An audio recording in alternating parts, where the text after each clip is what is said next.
ito ay rated SPG. Striktong patnubay at gabay ng magulang ang kailangan. Maaaring may masiselang tema, lengguwahe, karahasan, sexual, horror o droga na hindi angkop sa mga... Isa sa walang bahala na nga ni Wilfred ang kasalan nga nila nito ni Lorena, na siyang kinalungkot nga ni Lorena dahil minahal niya nga itong si Wilfred. Gayon din naman nga itong si Wilfred, minahal niya nga talaga itong si Lorena.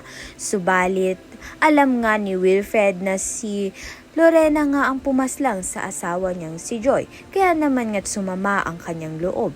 Sa kabilang banda naman nga, darating na ang pinakahihintay ni Lorena dahil nga ipaglalaban na nga siya nito ni Dolfo. Si Dolfo nga ang tetestigo nga sa korte laban nga dito kay Lorena, na siyang magpapatunay na inosente nga si Lorena, na hindi nga siya ang tunay na pumaslang dito nga kay Joy.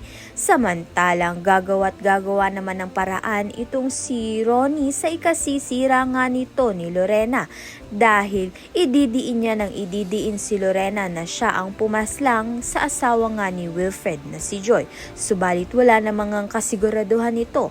Kaya naman nga't yan at iba pa ang dapat nating pakaabangan. Maraming salamat sa iyong panonood.